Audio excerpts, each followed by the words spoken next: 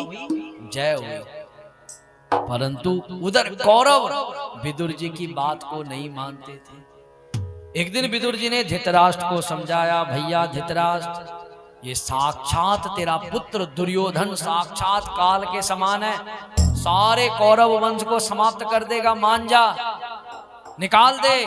शरीर में यदि कोई घाव होता है ना किसी अंग में, तो उस अंग को काट देना चाहिए, क्योंकि यदि उसको काटा नहीं गया तो वही अंग पूरे शरीर में कैंसर दे देगा। तो सारे शरीर को बचाने के लिए अंग काटना पड़ता है। विदुर जी ने समझाया, पर पीछे पर्दे के पीछे युधिष्ठिर दुर्योधन छुपा हुआ था। जैसे ही बाहर आया कहने लगा, हे दासी पुत्र, तो चाहे हमारा चाचा है पर मेरे पिता को भड़का रहा है मेरे प्रति, मुझे ही कह रहा है इसको राज्य से निकाल दो, मैं तुझे आदेश करता हूं तू मेरे राज्य से निकल जा। तो तुरंत विदुर जी ने एक दृष्टि धृतराष्ट्र के ऊपर देखी। बाप के सामने बेटा पाप कर रहा है और बाप कुछ नहीं बोल रहा, मतलब उस घर का पतन सुनिश्चित है। बेटा यदि पाप कर रहा है और मां फिर भी चुप बैठी है, तो समझ लो उस बच्चे का अंत अच्छा नहीं है। एक बच्चा गाली दे रहा है, कोई पाप कर रहा है और मां चुप चुप करके कह रही है कोई बात नहीं, ये तो बच्चा है, ये तो बच्चा है, ये तो बच्चा, कहते हैं ना, तो समझ लो उसका भविष्य सुरक्षित नहीं है। सचिव वैद गुरु तीन जो प्रिय बोले भई आस, राज धर्म तनु तीन करी होए बेगी जो आस। तो युधिष्ठिर धृतराष्ट्र जी खड़े खड़े देख रहे हैं, कुछ बोल नहीं रहे। विदुर जी समझ गए अब इनका पतन सुनिश्चित है। तो तुरंत विदुर जी ने अपना जो तीर कमान था उतार करके पांडव युद्धि कौरवों के यहाँ धरा और विदुर जी यात्रा पे चले गए। बहुत समय बाद यात्रा करके जब विदुर जी आए तो उद्धव दरवाजे पर बैठे हुए थे। तो उद्धव ने कहा, विदुर जी ने कहा, अरे उद्धव, अरे कौरव कहाँ गए, अरे पांडव कहाँ गए, अरे हमारे प्यारे प्रभु कहाँ गए, कृष्ण चंद्र कहाँ गए। इतना कहते ही उद्धव रोने लगे। कहा, प्रभु आप तो यात्रा पे चले गए थे, पीछे से कौरव पांडवों का युद्ध हुआ, 18 अक्षौहिणी सेना समाप्त हो गई और हमारे प्यारे प्रभु भी इस धरा धाम को छोड़ करके अपने गोलोक धाम निकल गए। इतना सुनते ही विदुर जी रोने लगे। विदुर जी रोते रोते कहने लगे, अरे मेरे प्यारे प्रभु चले गए और मैं कितना दुर्भाग्यशाली हूं, कितना अभागा हूं कि जाते समय मैंने भगवान का भी दर्शन नहीं किया। रोते रोते रोते उद्धव ने कहा, विदुर जी चिंता मत करो, भगवान ने जाते समय सबसे ज्यादा जो याद किया विदुर जी आपको किया। भगवान ने जाते समय बोला कि मैंने संसार में सबको दिया, किसी का भी ऋण मेरे ऊपर नहीं, पर विदुर विदुरानी का ऋण मेरे ऊपर है। अरे उस विदुर विदुरानी ने प्रेम में मुझे बथुए का साग खवाया, उस विदुर विदुरानी ने प्रेम में आकर के मुझे केला क्या, केले का छिलका खवाया। पर धन्य है मेरे प्रभु, धन्य है जिस प्रभु ने एक बार भी नहीं बोला कि अरे देवी तू मुझे केला नहीं केले का छिलका खवा रही है। सुनी होगी आपने कथा माताओं, सबसे प्यारी, इसलिए कहते भी हैं सबसे ऊंची प्रेम सगाई, सबसे ऊंची प्रेम सगाई। दुर्योधन का मेवा त्यागो, दुर्योधन को मेवा त्यागो, साग विदुर खर खाई, सबसे ऊंची प्रेम सगाई। सबसे ऊंची है। भगवान खुद कहते हैं प्रेम का भूखा हूं मैं, प्रेम ही एक सार है, हर प्रेम से मुझको भजो जग से बेड़ा। माताओं भगवान तुमसे कुछ नहीं चाहते, तुम चाहे कुछ ना लेके आओ, पर आहा तुम्हारा प्रेम तो अंदर हो। ये महाराज अंदर बैठे तुमसे कुछ चाह रहे हैं ना, कुछ नहीं चाहते, पर तुमसे सिर्फ प्रेम चाहते हैं। पर दुर्भाग्य से भक्त का प्रेम नहीं होता, भक्त का सिर्फ मतलब वाला प्रेम होता है। हे महाराज संतान देगा तो मैं पूछे मारूंगी, नहीं देगा तो कुछ नहीं करूंगी। देखते हैं भोलेनाथ तेरे 16 सोमवार के व्रत धरूंगी, 16 सोमवार मेरा बच्चा हो जाए। बहुत माताएं विवाह से पहले 16 सोमवार का व्रत रखती हैं कि भाई भोलेनाथ मुझे अच्छा पति मिल जाए, पर कहीं पति कटपट सा मिला तो भोलेनाथ को भी गालियां सुना देती, भोलेनाथ आज से तेरे दरबार पे भी नहीं आऊंगी। 16 सोमवार खाली रही, पेट भूखा रहा और तूने ये फल दिया मुझे। भगवान रोते हैं ऐसे भक्तों को देख के, धिक्कार है धिक्कार। एक बात और बोलूं, भगवान इंतजार में है उस भक्त की कि जो मुझसे कुछ मांगने ना आए, सिर्फ ये मांगे कि प्रभु मुझे कुछ नहीं चाहिए, मुझे केवल आप चाहिए। ऐसे भक्त के इंतजार। और सही पूछो, जब ऐसा भक्त कहीं भगवान को मिलता है, भगवान रोते हैं। भक्त प्रहलाद आहा सच्चिदानंद रूपाय विश्वोत्पत्त्यादि हेतवे तापत्रय विनाशाय श्री कृष्णाय वयम्। भक्त भगवान प्रहलाद छोटे से स्वरूप में, और भगवान ने उनको गोद में उठा के रोते हुए कह रहे हैं, बेटा भक्त मांग, तुझे क्या चाहिए। पर धन्य है प्रहलाद, कुछ मांग नहीं रहे और भगवान के आंसू पहुंच रहे हैं ऐसे करके, हे प्रभु रो मत रो मत।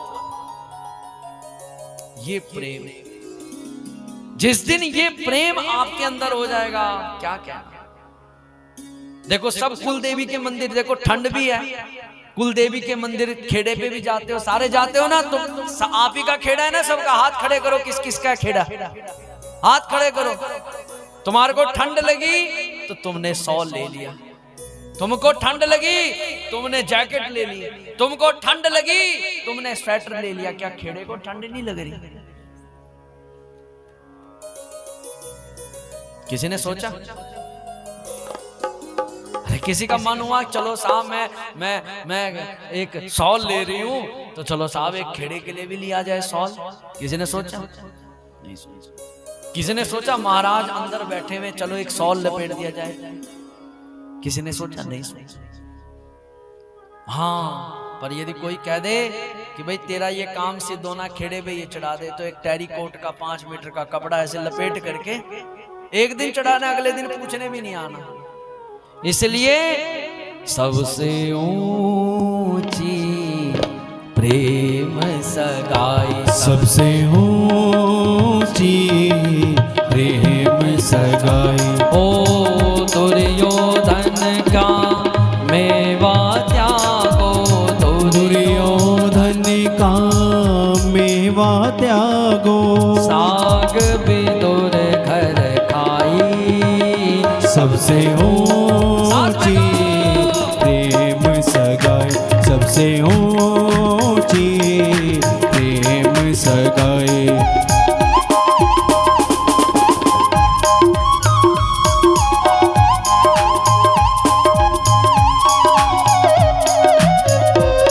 बोलो बांके बिहारी लाल की जय हो। अच्छा एक और बात, भगवान ने नहीं मांगा, फिर भी देखो भगवान ने कितनी कृपा करी है।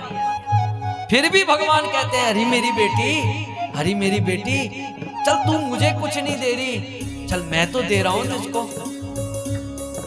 भगवान ना हमारे सिराने पे बैठे रहते हैं, सुबह सुबह आराम से ध्यान से सुनना। क्यों बैठे रहते हैं? कि ये बेटी उठेगी, ये महाराज उठेंगे तो मेरा भजन धन्यवाद कहेंगे कि प्रभु तेरा धन्यवाद, देख तूने मुझे, भयानक ठंड है, 3 डिग्री टेम्परेचर, तूने मुझे रजाई में रखा हुआ है। पर हम क्या करते हैं? उठते ही भगवान को याद नहीं करते, घरवाली को चिल्लाते जल्दी ला चाय ला, मेरी कहाँ है चाय। भगवान कहते हैं वाह, मुझे याद करने की जगह पे इसको चाय याद आ रही है। चलो मेरा भक्त है, मेरा बेटा है, गलती तो हो ही जाती है। चलो साहब, जब ड्यूटी पे जाने का समय होगा तब याद करेगा। तो जैसे ही ड्यूटी पे जाने का समय हुआ तो जाते समय भगवान फिर दरवाजे पे खड़े हैं कि शायद मुझे याद करेगा। पर कहाँ भगवान को याद करना, उसको तो सीधा आलू के परोंठे याद आते। अरे जल्दी कर, आलू के परोंठे ला, मेरी ड्यूटी का समय हो रहा है। भगवान कहते छोड़, तब भी छोड़ दिया। चलो साहब ड्यूटी पे जाएगा, मैंने इसको नौकरी दी, पैसा दिया, कुटुंब दिया, तब याद करेगा। पर उसको वहां भी याद नहीं आती। फिर भगवान अंत समय पे सायं काल में अपनी पूजा वाली जगह खड़ा रहते। शायद सुरक्षित होकर के घर आया, मेरे को धन्यवाद कहेगा, फिर भी वो धन्यवाद नहीं कहेगा। पर एक भक्त ऐसा है जो हर बारी पे कहता है मेरे प्रभु जो दिया आपका दिया, जो दोगे आप दोगे, और जो देने वाले वो आप ही देने वाले। झूठे फल सब री के खाए, झूठे फल शबरी के खाए, झूठे फल सबरी के खाए, झूठे फल शबरी के खाए। बहुविधि स्वाद बताई, सबसे ऊंची प्रेम सगाई, सबसे ऊंची प्रेम सगाई, सबसे ऊंची प्रेम सगाई, सबसे ऊंची प्रेम सगाई। तो इस कथा का उद्देश्य यही है कि सबसे बड़ी सगाई किसके साथ है? ठाकुर जी के साथ। पर क्या करें, कुछ माताओं के घर में है ही नहीं ठाकुर जी। ठाकुर जी का मतलब क्या है? भगवान का मतलब। भगवान को मंदिर में घर में क्यों बिठाते हैं? जब कभी समस्या आती है ना, प्रॉब्लम आती है, जब गृहस्थ में धन की, परिवार की, किसी की, तो एकांत में अपने कमरे में जाओ और हाथ जोड़ करके ठाकुर जी से कहो ठाकुर जी बड़ी समस्या में, इसलिए ठाकुर जी रखे जाते हैं। और एक और बात बोलूं, ईमानदारी से भजन करो तो आपको ठाकुर जी बोलते हुए दिखेंगे। ये सामने हमने ये एक दो माताओं ने पूछा भी पंडित जी ये क्या रखे हुए हैं? मैंने कहा मेरा इष्ट है। इष्ट जरा दिखाना। मैं कहा दिखा नहीं सकता। भाव होगा तो बोलते हुए दिखेंगे, पर तुम्हारा भाव तो हो। आप कहोगे पंडित जी ये भाव क्या चीज है? तो माताओं 2 साल का बच्चा बोल पाता है? नहीं बोल पाता, पर माँ समझ जाती है इस बच्चे को क्या चाहिए, क्योंकि उस माँ का उस बच्चे में क्या होता है? प्रेम होता है। माँ समझ जाती है। हम भी तो, हमारे माँ बाप वो परमात्मा है। प्रेम करो, आनंद से प्रेम करो। बोलो बांके बिहारी लाल की जय। राजा परीक्षित कहने लगे महाराज अब ये भी बताइए कि भगवान ने इस संसार को कैसे रचा, किस प्रकार से रचा। तो तुरंत सुखदेव जी महाराज कहने लगे राजा परीक्षित हम आपको सृष्टि का क्रम बताते हैं। सबसे पहले ब्रह्मा जी प्रकट हुए। ब्रह्मा जी के 4 बेटा हुए, सनक, सनंदन, सनातन, सनत कुमार। ब्रह्मा जी ने कहा चलो सृष्टि करो, तो चारों ने हाथ जोड़ दिया। बस बस महाराज हमारे बस की नहीं है। कहा क्यों? कहा हम तो भगवान का भजन करने के लिए आए हैं महाराज, इस गृहस्थ के चक्कर में फंसने के लिए नहीं आए। तो ब्रह्मा जी को क्रोध चढ़ा। क्रोध चढ़ते ही तुरंत ब्रह्मा जी का उर्दंड भेदन करते हुए, मस्तक भेदन करते हुए तुरंत भगवान रुद्र प्रकट हो गए। बोलो शंकर भगवान की जय। भोलेनाथ प्रकट हुए। डम डम डम डम डम डम डम। अब जब भोलेनाथ प्रकट हुए तो ब्रह्मा जी ने कहा भोलेनाथ करो सृष्टि। अब भोलेनाथ के बाद क्या सृष्टि होनी? भूत प्रेत डाकनी साकनी सांप बिच्छू प्रकट कर दिए। ब्रह्मा जी ने कहा भोलेनाथ जरा दिखाना अपनी सृष्टि, दिखाना कैसे आपने संसार को रचा। तो 2-4 भूत को बुलाया भोलेनाथ ने, आ जाओ। तो एक की आंख इतनी बड़ी, भूत कैसे होते हैं? एक के दांत इतने लंबे विकराल, एक के दोनों पैर टेढ़े और इतना बड़ा मुंह है। ब्रह्मा जी घबरा गए, ये क्या बनाया? भोलेनाथ कहते हैं अपने राम के पास तो यही है। ब्रह्मा जी हाथ जोड़ गए, बस भोलेनाथ यदि कुछ समय और लग गया आपको बनाते बनाते, आप तो भूत प्रेत खड़े कर दोगे। अब ब्रह्मा जी को चिंता होने लगी और अब की बार ब्रह्मा जी के द्वारा 10 संतानें प्रकट हुई और उन 10 संतानों से ही सृष्टि का क्रम बना। छाया से कर्दम ऋषि, वाणी से सरस्वती, दाएं भाग से मनु, बाएं भाग से शतरूपा, और उसी मनु की हम संतान हैं, इसलिए हमारा नाम है मनुष्य। क्या है माताओं? मनुष्य। हम उन्हीं की संतान। ब्रह्मा जी ने कहा मनु सृष्टि करो। कहा महाराज कहां से करें? जिस पृथ्वी के ऊपर हमने सृष्टि करनी थी उसको तो एक दैत्य समुद्र में उठा के ले गया। कहा कौन दैत्य? कहा हिरण्याक्ष नाम का दैत्य। कहा कहां ले गया? कहा यही तो नहीं पता, कहां से ढूंढे? तो तुरंत ब्रह्मा जी को चिंता हुई और तुरंत ब्रह्मा जी को छींक आई। तुरंत ब्रह्मा जी के नासिका छिद्र से अंगुष्ठिका रूप में भगवान वराह प्रकट हो गए। बोलो वराह भगवान की जय। वराह मतलब सुअर, जंगली सुअर के रूप में स्वबिट वराह रूप में भगवान प्रकट हो गए। हुए थे अंगूठे के रूप में, पर इतना विकराल देह वराह भगवान का हुआ, तुरंत समुद्र में प्रविष्ट हुए। समुद्र को ऐसा लगा मेरी छाती फाड़ दी किसी ने। सूंघते सूंघते सूंघते सूंघते, क्योंकि तत्र गंधवती पृथ्वी, पृथ्वी में सुगंध होती है। ढूंढते ढूंढते अंदर गए जहां पर पृथ्वी रखी थी। तुरंत वराह भगवान ने अपने दांतों के ऊपर धरा, ऊपर की तरफ उड़ने लगे। हिरण्याक्ष नाम के राक्षस ने कह दिया ए जंगली सुअर कहां जा रहा है, रुक जरा। वराह भगवान ने सुनी नहीं। वराह भगवान ने पृथ्वी को धरा पर स्थापन किया। जिस धुरी पर थी पृथ्वी उस धुरी पर स्थापन किया। अब वराह भगवान बोलने लगे। अब एक प्रश्न, एक बार एक कथा में एक बार प्रश्न उठा कि पंडित जी समुद्र तो पृथ्वी के अंदर है, फिर पृथ्वी समुद्र में कैसे डूबेगी? होना चाहिए प्रश्न, क्योंकि समुद्र तो कहीं नहीं है, समुद्र तो इस पृथ्वी के अंदर है। परंतु माताओं इस ब्रह्मांड को आकाश गंगा भी कहते हैं। क्या कहते हैं? कहते हैं ना बच्चा, इंग्लिश में कहते हैं गैलेक्सी। तो ये आकाश गंगा है। पता नहीं कितनी पृथ्वियां इसमें हैं। तो ऐसे ही किसी आकाश गंगा में कहीं की पृथ्वी कहीं पहुंच गई, तो उसी को स्थापन किया वराह भगवान ने। वराह भगवान कहने लगे हाँ भैया क्या बोल रहे थे जंगली सुअर, पर गांव के कुत्तों का भौंकने का मेरे ऊपर कोई प्रभाव नहीं पड़ता। अब जब कुत्ता बोला तो हिरण्याक्ष अपना गधा लेकर के आया और गधा का प्रहार भगवान पर किया। भगवान के साथ भयानक युद्ध हो गया। युद्ध करते करते करते महाराज अनेक दिन बीत गए। देवताओं ने इशारा किया प्रभु जल्दी करो।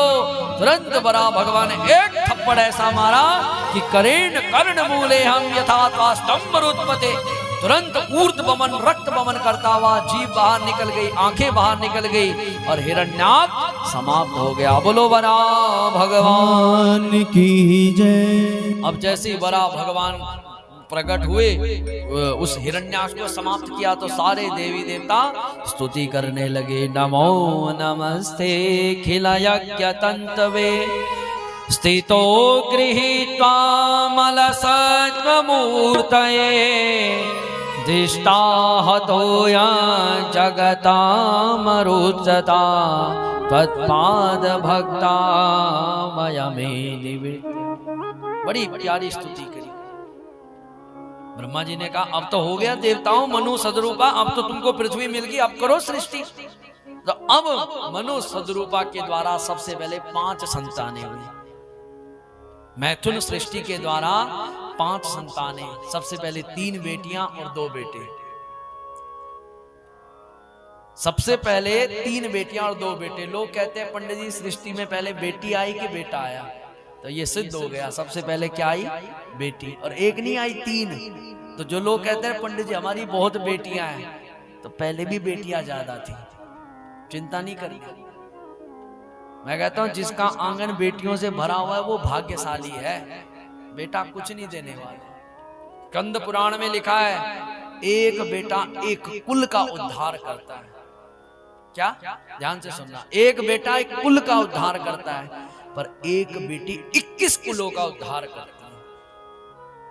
21 कुलों का। इसलिए वो भाग्यशाली है जिनके घर में वो महामयी बाला सुंदरी का प्रागट्य है। सबसे बड़ा दान कन्यादान बताया जाता है। वो दानी तो है, एक कलेजे का टुकड़ा, मन का टुकड़ा काट करके तोड़ करके दूसरे के पास देता है। पंजाबी में कहते हैं कि कन्या ते गौ एको जी। क्या? कन्या ते गौ एको जी। गौ का क्यों उदाहरण दिया? क्योंकि बछड़ी थी, उस बिचारी को पाल पाल करके गाय बनाया और दान कर दिया। तो सबसे बड़ा दान है कन्यादान। तो 3 बेटियां और 2 बेटा हुए। 3 बेटियां आकुति, देवहूति, प्रसूति और 2 बेटा हुए प्रियावत और उत्तानोपात। सबसे पहले देवहूति मैया का चरित्र चला। देवहूति मैया का विवाह करदम ऋषि के साथ संपन्न हुआ। विवाह से पहले करदम ऋषि ने कहा कि देवी, हम तेरे साथ विवाह तो कर लेते हैं, पर मेरी एक शर्त होगी। कहा क्या? कहा मैं विवाह करूंगा तो विवाह करने से पहले देखो, पहली संतान होगी तो हम जंगल में चले जाएंगे। जो पहली संतान होगी हम जंगल में चले जाएंगे। और दूसरा देवी, हम जंगल में रहते हैं, कुटिया में रहते हैं, तुम रहते हो राजा के यहाँ, तो मेरे साथ कुटिया में रहना पड़ेगा। पर धन्य है देवहूति मैया, जय हो। जिस रजा में आप रखना चाहते हो स्वामी, मैं उसी रजा में रहूं। मैं कहता हूं ऐसा विचारधारा यदि पति पत्नी के बीच में बन जाए, वो घर स्वर्ग है। यदि ये विचारधारा, यदि पत्नी कह दे कि स्वामी आप जिस रजा में आप रह रहे हो, आप सुखी हो तो मैं भी सुखी, आप दुखी हो तो मैं भी दुखी, मेरा कोई इच्छा ना हो, मेरी एक ही इच्छा हो कि मेरे परिवार कुटुंब में मेरा पति संपन्न हो जाए, तो उस घर में कभी कलेश नहीं होगा। ऐसा सुसंपन्न करदम और देवहूति मैया का चरित्र। जैसे विवाह होकर के आश्रम में आए तो तुरंत करदम ऋषि 100 साल की तपस्या में बैठे। देवहूति मैया ने देखा साहब ये तो विवाह होने की देर पहले ही 100 साल की तपस्या में चले गए, तो मैं भी ऐसे रह के क्या करूंगी। तो तुरंत उन्होंने अपना राजसी वस्त्र उतारे, अपना श्रृंगार उतारा और अपने पति की चरणों की सेवा में लग गई। सुबह उठती तो सबसे पहले पति के चरणों को धोती, अक्षत्र चढ़ाती, पुष्प चढ़ाती। 100 साल के बाद जब करदम ऋषि उठे तो देखा तो एक देवी चरणों में बैठी। पूछा देवी तू कौन है? देवहूति मैया हंस करके बोलती है, स्वामी जरा याद करो उस सन में आपके साथ मेरा विवाह हुआ था। जब बुद्धि पर जोर दिया तो तुरंत करदम ऋषि कहने लगे, ओहो देवी क्षमा करना। अरे देवी मैं तो भूल गया था, मैं तो तपस्या में चला गया। देवहूति मैया कहने लगी, कोई बात नहीं, कोई बात नहीं प्रभु। करदम ऋषि कहते, देवी तुम मांगना क्या चाहती है? मांग, मैं तेरी तपस्या से प्रसन्न हूं। कहा स्वामी एक ही वरदान मांगती हूँ। कहा क्या? कहा प्रभु यदि हमको सदग्रस्त बनाया है तो कुछ बाल बच्चे हो जाएं। करदम ऋषि प्रसन्न हो गए और अब की बार करदम और देवहूति मैया के द्वारा 9 कन्याएं हुई। कितनी कन्याएं? करदम ऋषि सोचने लगे, वाह बेटा तू तो सोच रहा था एक हो जाएगा तो तू निकल जाएगा, ये तो खतरनाक गृहस्थ है। यहाँ तो 9 हो गई और तू अब भी यहीं बैठा हुआ है। तुरंत करदम ऋषि जाने लगे तो देवहूति मैया ने चरण पकड़ लिए। देवहूति मैया कहने लगी, स्वामी ये 9 बेटियां अपने ससुराल चली जाएंगी, आप अपने जंगल में जाओगे तो हम मेरा अकेले का क्या होगा? एक पुत्र हो जाता तो क्या कहना। करदम ऋषि को याद आया, भगवान ने कहा था बेटा करदम तू विवाह कर, मैं तेरे घर में पुत्र बन करके आऊंगा। अब की बार माँ देवहूति मैया और करदम के द्वारा भगवान कपिल प्रकट हो गए। बोलो कपिल भगवान की जय। साहम स्वांस कलया त्वद्वीर्ये नमः मुने तव क्षेत्रे देवहूत्याया प्रणिषे तत्व संयता। तुरंत करदम ऋषि कपिल ऋषि प्रकट हुए। कपिल ऋषि के स्वागत में ब्रह्मा जी अपने 9 बेटाओं को लेके आए। स्वागत के बाद जाने लगे तो करदम ऋषि ने चरण पकड़ लिए, प्रभु आपके 9 बेटा हमारी 9 बेटियां बहुत अच्छी जोड़ी जम जाएगी। ब्रह्मा जी तो चाहते थे सृष्टि कैसे बने, तो तुरंत ब्रह्मा के 9 बेटाओं के साथ 9 बेटियों का विवाह हो गया। कला देवी का मरीचि के साथ अनुसुया का अत्रि, ऐसे 9 बेटियां ब्याई गई। करदम ऋषि जंगल में, बेटियां अपने ससुराल में, अब आश्रम में रह गए कपिल ऋषि और देवहूति मैया। बोलो राधे राधे राधे। जय सिया राम, जोर से माताओं, विश्वास हो जाएगा सोई नहीं है। जय सिया राम। ठीक है, बढ़िया चलो। देवहूति मैया अपने आश्रम में बैठी वृद्ध हो चुकी है, 60-70 साल की उम्र हो चुकी है। आज कपिल ऋषि आश्रम में एक समाधिस्थ, क्योंकि भगवान है। हाँ, देवहूति मैया आई, कहने लगी बेटा कपिल, कुछ प्रश्न मेरे मन के अंदर है, पूछ सकती हो का पूछो माँ। तो तुरंत कपिल देवहूति मैया कहने लगी, निर्भिन्ना नितराम भूमन सतत इंद्रिय तरसना येन संभाव्यमानेन प्रपन्नार्धम तम प्रभु। कहा बेटा एक प्रश्न मेरे अंदर घूम रहा है। कहा बोलो माँ। कहा बेटा संसार में जितना सुख मैंने भोगा उतना तो किसी ने नहीं भोगा। मायके में रही, मौत से रही, ससुराल में आई तो कर्दम ऋषि जैसे महापुरुष मुझे पति मिले। बेटा तेरे जैसा मुझे बेटा मिला और अरुंधति जैसी मुझे बेटियां मिली, जिनके गर्भ से यज्ञ नारायण भगवान प्रकट। खाना मैंने खाया, सुख मैंने भोगा, वाहन मैंने भोगे, सुख जीवन का जितना सुख मैंने था भोगना था भोग लिया। पर बेटे फिर भी मेरा अंतिम समय में मन फिर भी संतुष्ट नहीं है। फिर भी मेरा मन ये नहीं कह रहा कि बस बहुत भोग लिया अब छोड़ दो। देखो माताओं, एक माता ने जीवन भर जलेबी खाई। अब उदारता से समझना, जलेबी खाई, जलेबी खाई, जलेबी खा खा के शुगर हो गया। शुगर क्यों होता है? दो ही कंडीशन में, या तो जिसको ज्यादा चिंता होती है उसी को शुगर होता है, और जो जिसका जीवा पर कंट्रोल नहीं होता, जो खाऊ होती है।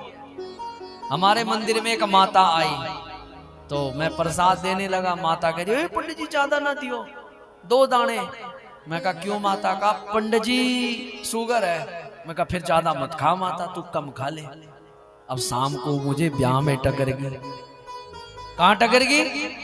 ब्याह में टकरेगी, और बढ़िया गरम गरम गुलाब जामुन, और कह रही भाई और पा दे चाशनी इसमें। मैंने कहा है? मैं चुप रहा, मैंने सत्यगढ़ मैंने चुप रहा। मैंने कहा देखता हूँ, जरा देखता हूँ इसको। तो उसने लगातार 5 गुलाब जामुन खाए और अलग चाशनी भी पी रही है। तो मैं भी चला गया, राधे राधे माता। अब उसने ऐसा छुपा। मैं कहा माता मैं पीछे ही खड़ा। ओ पंडित जी। मैं कहा प्रसाद लेने में तेरी नानी मर रही थी, जो तू मतलब शुगर कह रही थी, अब यहाँ चाशनी पी रही है। हाथ जोड़ते हो पंडित जी, तेरा पीछे ही पड़ गया तू तो। अरे खान तो दे, मरना है मैंने, खान तो दे। तो ये स्थिति है। राम नाम के आलसी भोजन में होशियार, तुलसी ऐसे जीव को बार बार धिक्कार ऐसे जीव को। तो देवहूति मैया कहती बेटा मेरा मन संतुष्ट नहीं हो रहा। तो कपिल ऋषि कहने लगे माँ मैं बताऊं? का बताओ। का त्वं तागताहं शरणं शरण्या, त्वं तागताहं शरणं शरण्या, स्वभृत्य संसाररतो कुठारा, स्वभृत्य संसाररतो कुठारा, जिज्ञासया प्रकृते पुरस्या, जिज्ञासया प्रकृते पुरस्या, नमामि सद्धर्मविदा वरिष्ठं, नमामि सद्धर्मविदा वरिष्ठं। 8 अध्यायों में कपिल ऋषि ने सांख्य योग का उपदेश, जिसको कहते हैं फिलोसफी शास्त्र, अर्थशास्त्र जिसको कहते हैं, सांख्य शास्त्र जिसको कहते हैं, 8 अध्यायों में बड़ा दिव्य। कहते हैं कपिल ऋषि का ये वचन यदि कोई श्रवण कर ले, उसका पूरे परिवार से उसकी मुक्ति हो जाती है, मन से। मन से।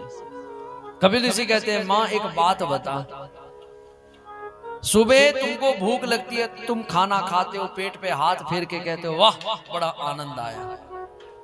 फिर दिन को भूख लगती है, फिर खाना खाते हो, फिर कहते हो साहब बड़ा आनंद आया। फिर शाम को भूख लगती है, फिर खाते हो। खाते खाते खाते उम्र आपकी 60 साल हो गई है, पर कभी भूख खत्म हुई है? कहा नहीं बेटा। कहा माँ आपकी कभी भूख खत्म नहीं होगी, क्योंकि संसार के जितने विषय हैं माताओं वो अपूर्व हैं, पूरे नहीं हैं।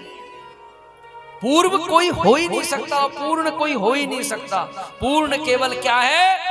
परमात्मा। पूर्णमदा पूर्णमिदम्। देखो कैसे उदाहरणता से समझना। अब आप पूर्णमदा की शरण लोगे तो आप पूर्ण हो जाओगे। आपका व्रत होता है ना, ऐसे आपको 2 टाइम का खाना छुड़वा दो, आप पागल हो जाओगे। सुबह का भी छोड़ दिया और दिन का भी छोड़ दिया तो आप पागल हो जाओगे। कहोगे साहब जल्दी खाना लाओ खाना लाओ खाना लाओ, पर जिस दिन आपका व्रत होगा फिर आप खाना नहीं मांगोगे, क्योंकि आप क्या हो गए? उस भगवान के साथ उस दिन चिपके हुए हो और आप पूर्ण हो गए। जो ज्यादा व्रत रखते हैं ना तो उनको फिर भूख कम लगती है। जिसने ज्यादा एकादशी, और देखो सौभाग्य से आज एकादशी भी है, आज ही है ना माता, आज एकादशी भी है, और उससे भी बड़ा स्वभाव है आज मकर संक्रांति भी है। बोलो जगन नारायण भगवान की जय। आज सूर्य नारायण भगवान मकर राशि में प्रवेश कर रहे हैं। कहते हैं आज के दिन का आहा क्या सौभाग्य माताओं तुम्हारा। आज के इस समय पे चर चौघड़िया चल रही है, लाभ चौघड़िया, और उसमें आप कथा श्रवण कर रहे हो, और मेरा उससे भी ज्यादा सौभाग्य मैं आपको श्रवण करा रहा हूं। तो देवभूति कपिल ऋषि कहते हैं माँ अपने सारे विषयों को आप भगवान के साथ जोड़ दो तो तुरंत आपके जीवन की सारी समस्याएं समाप्त हो जाएंगी। कहा बेटे ये मन कैसे जुड़े? तो कहा माँ आपको संतों की शरण लेनी पड़ेगी। याद रखना, इसलिए कहते हैं गुरु दीक्षा बहुत जरूरी है, गुरु को अपनाना बहुत जरूरी है। पर गुरु कैसे हो? जो सत्य सनातन से परिपूर्ण हो। ऐसा गुरु ना हो जो कि साहब मूर्तियां फेंक दो, ये कर दो वो कर दो, सत्य स्पष्ट बात। ऐसा संत हो जो अपने साथ लगा करके तुम्हारे मोह माया को भी समाप्त कर देगा। बेटा संत कैसे होते हैं? कतिति क्षमा कारुणिका सुहृदा सर्वदेहिना अजात शत्रुवा शांता साधवा साधु भूषण। का मां सबसे पहले तितिक्षु होता है संत। जरूरी नहीं कि भगवा वस्त्र धारण किया वही संत होगा, नहीं नहीं, संत मन से बना जाता है। का संत का मन कैसा हो? का जिसका मन में दया हो, तितिक्षु हो, जो दूसरे को देख करके तुरंत उसका मन गल जाए। जैसे अभी यहाँ पर हम आ रहे थे माताओं, तो छोटे छोटे कुत्ते के बच्चे थे। तुम्हारी गई दृष्टि किसी की? गई नहीं गई। तो संत का मन पिघल जाना चाहिए। जरूरी नहीं साहब कमले हमने इंसान को ही बांटनी है, जरूरी नहीं है। ये जानवर भी, ये भी एक मानव तुल्य समान है। तो संत क्या है? जिसके अंदर तितिक्षु दया हो, कारुणिका सुहृदा सर्वदेही नाम, जिसके अंदर ये लक्षण दिखेंगे मां समझ लेना वही संत है। और जब ऐसी संत की आप शरण में चले जाओगे तो तुरंत आपको बांके बिहारी का दर्शन हो जाएगा। बोलो बांके बिहारी लाल की जय। इसलिए जब ये सुंदर प्रवचन हुआ तो देवभूति मैया आनंद से भर गई, और जब आनंद से भरी तो तुरंत समाधि में जाकर के गाने लगी क्या? तेरी बांकी अदाने हो सांवरे, हो तेरी टेढ़ी अदाने हो सांवरे, हम तेरा दीवाना बना दिया। हो हमें तेरा दीवाना बना दिया, हमें तेरा दीवाना बना दिया। तेरी बांकी अदाने ओ सांवरे, तेरी बाकी अदाने ओ सांवरे, तेरी बाकी अदाने ओ सांवरे, हमें तेरा दीवाना बना दिया। हमें तेरा तेरा दीवाना बना दिया, हाँ हमें तेरा दीवाना बना दिया। तेरा टेढ़ा मुकुट तेरी टेढ़ी छटा, तेरा टेढ़ा मुकुट तेरी टेढ़ी जटा, तेरा टेढ़ा मुकुट तेरी टेढ़ी छटा, तेरा टेढ़ा मुकुट तेरी टेढ़ी जटा। ते हमें दीवाना बना दिया, तुम्हें हमें दीवाना बना दिया, हाँ हमें तेरा दीवाना बना दिया। लंबा लेंगे, दोनों हाथ उठाते हुए बोला बांके बिहारी लाल की।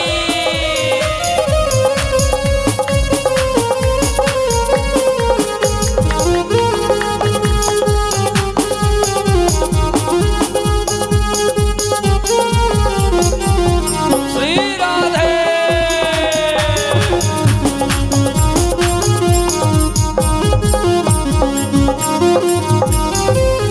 तेरा प्यार है मेरी जिंदगी, तेरा प्यार है मेरी जिंदगी, तेरा प्यार है मेरी जिंदगी, हाँ तेरा प्यार है मेरी जिंदगी, तेरा प्यार है मेरी जिंदगी, हाँ तेरा प्यार है मेरी जिंदगी।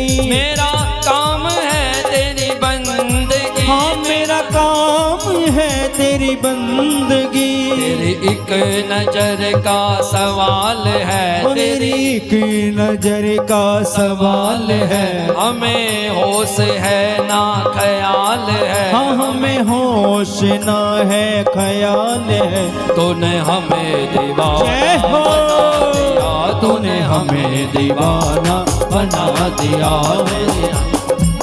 तेरी बाकी अदा ने ओ सांवरे, तेरी बाकी अदा ने झूम ओ जावे। सांवरे, तेरी बाकी अदा ने ओ सांवरे, हमें तेरा श्री दीवाना राधे। हमें तेरा दीवाना बना दिया, हमें तेरा दीवाना बना दिया।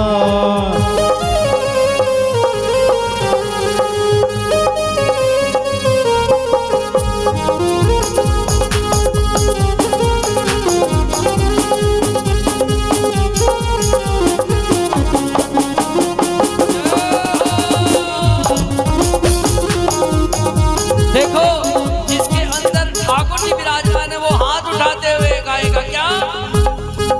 ओ मेरा दिल में तू ही तू बसा, मेरा दिल में तू ही तू बसा, मेरा दिल में तू ही तू बसा, मुझे छाया है तेरा नशा, हाँ मुझे छाया है तेरा नशा। मैं जिसमें हूँ तू जान है, हाँ मैं जिसमें हूँ तू जान है, मैं जिसमें हूँ तू जान है, मैं जिसमें हूँ तू जान है। तेरा जादू जब से सवार है, तेरा जादू सब पे सवार है, मुझे चैन है ना करार है, हाँ ना चैन है ना करार है। तूने हमें राधे। बना दिया, तूने हमें दीवाना बना दिया। तेरी बाकी अदा ने ओ सांवरे, तेरी बाकी अदा ने ओ सांवरे, तूने हमें दीवाना बना दिया, हाँ तूने हमें दीवाना बना श्री दिया, राधे। तूने हमें दीवाना बना दिया।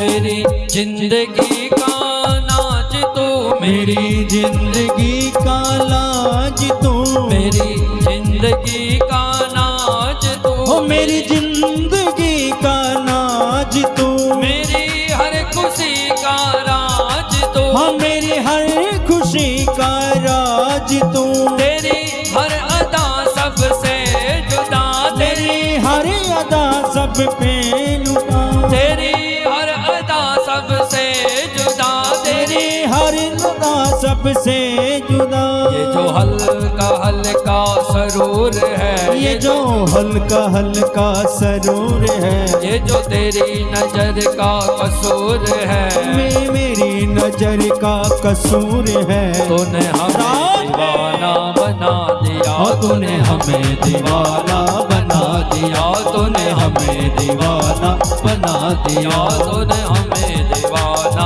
बना दिया। तूने हमें अदा ने ओ सांवरे, तेरी बाकी अदा ने ओ सांवरे, तूने हमें दीवाना बना दिया, तूने हमें दीवाना बना दिया।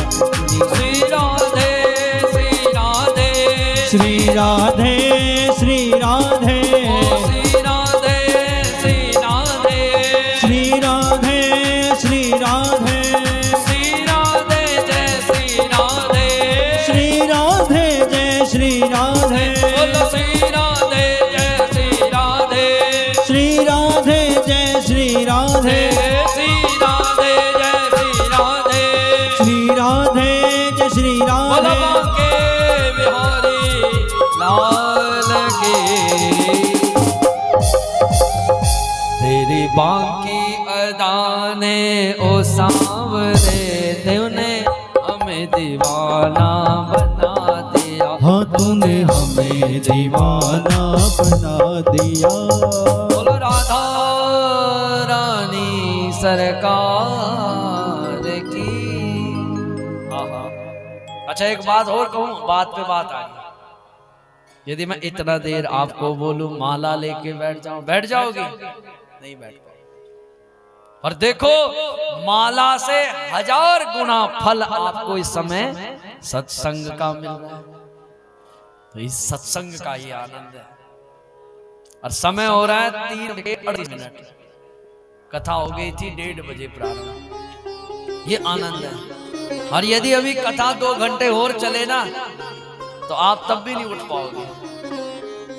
पर इतना नहीं चलाना, क्योंकि धन्यो गृहस्थाश्रम। यदि आप यहीं बैठ गई तो आपके पति देर फिर घर में सोचेंगे देवी जी पहुंची, आज तगड़ी खबर, फिर अगले दिन की कथा भी रह जाएगी। इसलिए हर चीज की एक लिमिट।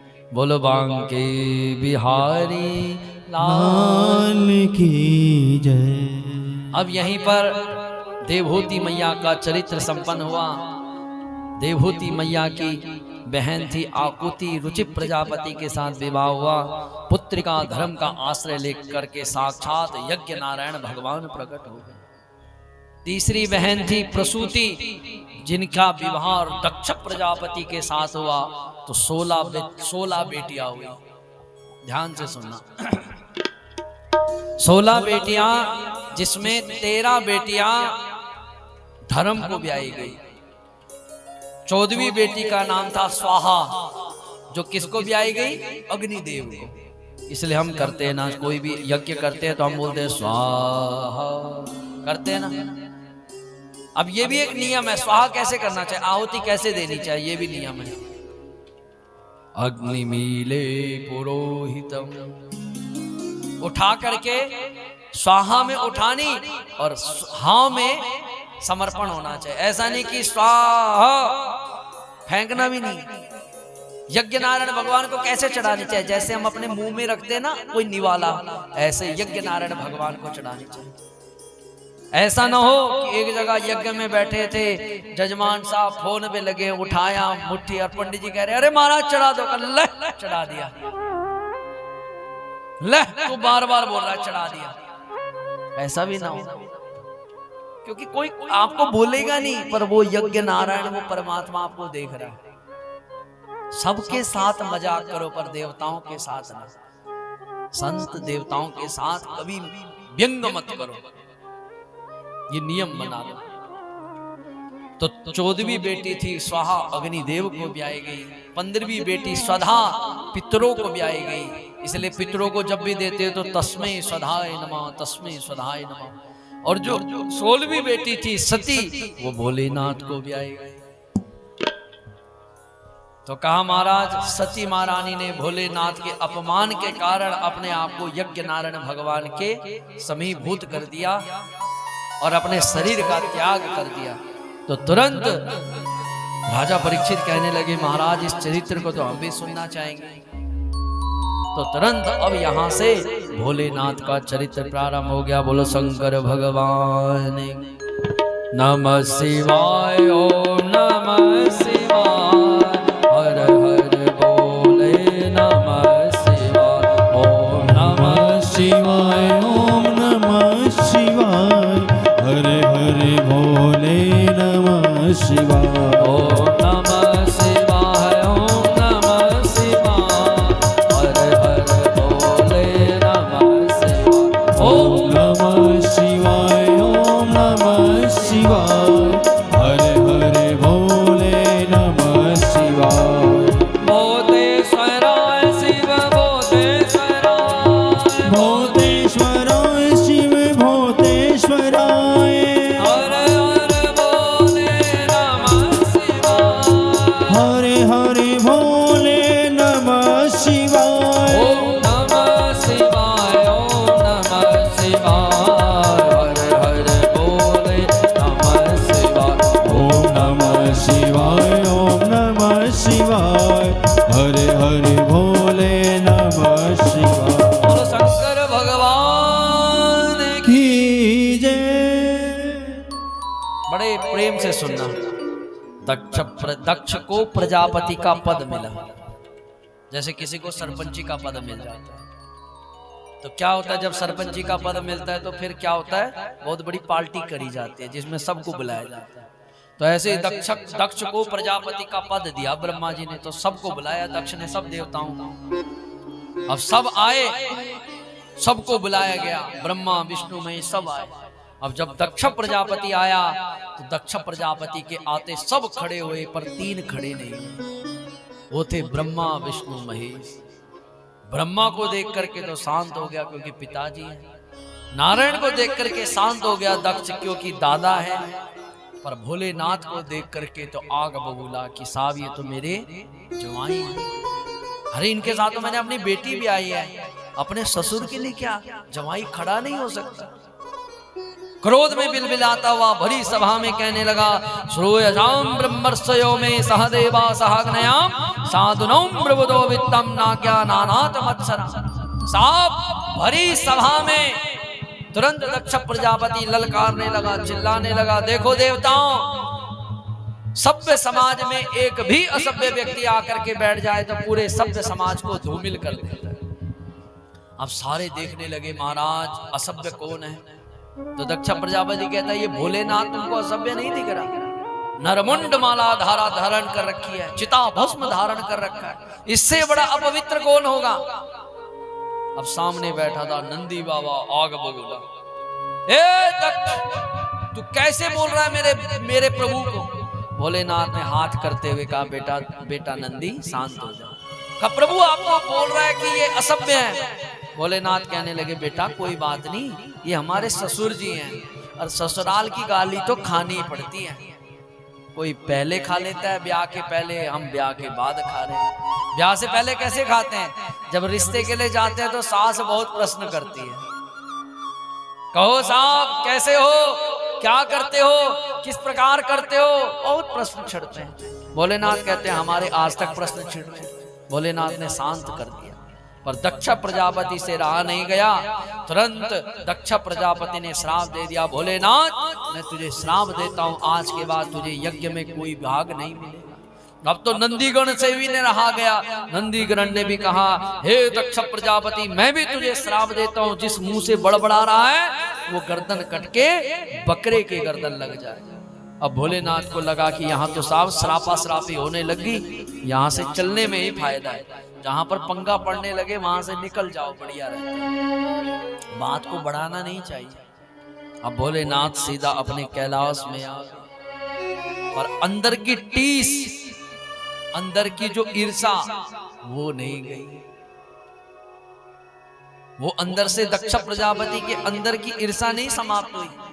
क्रोध में आकर के भगवान को नीचा दिखाने के लिए तुरंत दक्ष प्रजापति ने गुरुकुल कांगड़ी में बहुत बड़ा यज्ञ किया। सारे देवताओं को बुलाया गया पर भोलेनाथ को नहीं बुलाया। भोलेनाथ खुश बैठे हुए। माताओं आपको भी यदि कोई रिश्तेदार सबको बुला रहा है, रिश्तेदार आपको कार्ड नहीं दिया तो आप क्या होंगे? दुखी होंगे कि सुखी होंगे? जोर से बोलो, दुखी होंगे कि सुखी होंगे? अरे आपको तो सुखी होना चाहिए, खुश होना चाहिए। सबको ब्याह का कार्ड आया पर सिर्फ आपकी गली में सिर्फ आपको कार्ड नहीं आया, तो आप खुश हो जाओ। क्यों? और तो दुखी होंगे कि साहब हमने इनका क्या बिगाड़ा था, साहब हमारे को भी बुला देते। पर जो समझदार होगा वो सुखी हो जाएगा, वो खुश हो जाएगा। क्यों? क्योंकि साहब पहले तो अपनी पलटन गाड़ी में बिठा करके वहां जाओ रिश्तेदार के घर, तेल भी फूको, ऊपर से उनको मिठाई का डब्बा भी देना, ऊपर से वहां सगन भी देना, ऊपर से साहब अपनी दिहाड़ी भी खराब करनी। तो तुमको नहीं बुलाया तो भला किया तुम्हारे 5-6 हजार रुपये बच गए। पर नहीं साहब, तुमको तो फूकना है, हमको तो नहीं साहब, हम लोग तो 6 हजार फूकने। हर कंडीशन में अपने आप को पॉजिटिव बना लो, ये कथा का सूत्र है। जैसे भोलेनाथ करते हैं, कोई भोलेनाथ पे दूध चढ़ा रहा है तब भी भोलेनाथ कहते हैं कोई बात नहीं, कोई भोलेनाथ पे दही चढ़ा रहा है तब भी कहते हैं कोई बात नहीं, कोई कुछ भी नहीं चढ़ा रहा तब भी कहते हैं भोलेनाथ हम तब भी खुश हैं। बहुत बार शिव जी मंदिर में जाओगे तो एक माता बेचारी जल्दी जल्दी में आई, उसने भोलेनाथ पे दही चढ़ा दी। अब नियम क्या होता है? दूध चढ़ाने के बाद जल जरूर चढ़ाना चाहिए, ये नियम है।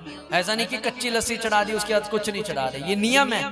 भगवान का साबुन क्या है? दूध, दही, घी, शहद, शक्कर। अब मेरे ऊपर किसी ने मेरे मुंह पे साबुन लगा दी और पानी ना डाला तो मैं उस पर खुश होऊंगा कि मैं उसको पीटूंगा? क्या करूंगा माताओं?